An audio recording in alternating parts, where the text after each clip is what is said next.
పిల్లలు పుట్టేదాకేమో పిల్లలు పుట్టలేదు అదొక గోల. పిల్లలు పుట్టాకేమో వీళ్ళు అలా తట్టుకోలేక వీళ్ళని ఎప్పుడు స్కూల్కి వేస్తామని అదొక గోల. ఎందుకంటే చూడండి వీడు చేసే గోలకి అసలు నేను ఏ పని చేస్తున్నా కూడా నాకే అర్థం కావట్లేదు. కింద వరకు అయితే అన్ని క్లీన్గా ఉంటాయి, ఇంకా మచ్చి ఎక్కి క్లీన్ చేసే అంత టైం కూడా ఉండదు. వీడు అంత టైం కూడా నాకు ఇవ్వడు. ఎందుకంటే కనీసం నిద్రపోయినప్పుడు ఏం చేసుకుందాం అంటే అప్పటికి కూడా ఉండడు.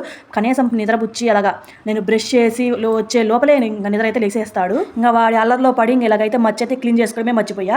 ఇంకా ఇంట్లోకి చేరినాక ఒక 4-5 మంత్స్కి ఏమో క్లీన్ చేసేసాం. ఇంకా అప్పటి నుంచి ఇప్పటికైతే మర్చిపోయి అసలు ఇలా చేయడమే. పైకి ఎక్కి చూస్తే మొత్తం బూజు పట్టిపోయింది. ఇంకా థర్డ్ ఫ్లోర్ కదా ఇంకేం అసలు దుమ్ము దులి ఏం రాలేదు అనుకున్నాను, కానీ అయినా కానీ ఇలాగ బూజు అయితే పట్టేసింది. ఇంకా క్లీన్ అయితే చేసేసాను, పేపర్లు అయితే వేసేసి ఇలాగైతే బాక్సెస్ అయితే పెట్టేసి నా దగ్గర ఉన్నాయి.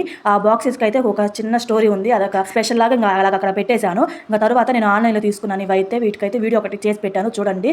ఇవైతే ఫ్లవర్ బుక్కేసు ప్లాస్టిక్వి. ఇంకవైతే షోకి అయితే తీసుకున్నాను వీటి కోసమే. ఇంకా ఇవి వచ్చేసి కలర్స్వి రాళ్ళు అయితే నా దగ్గర అయితే ఆల్రెడీ ఉన్నాయి. ఇంకా న్యూ ఇయర్ రోజు మా బాబా అయితే 2 ఇండోర్ ప్లాంట్స్ అయితే తెచ్చారు, వాటిలో అయితే ఇవైతే వేశారు. ఇంకా మా లక్కీ గడు తీస్తూ ఉంటే ఇంకా ఇవన్నీ తీసేసి ఒక కవర్కి అయితే వేసి పెట్టాను.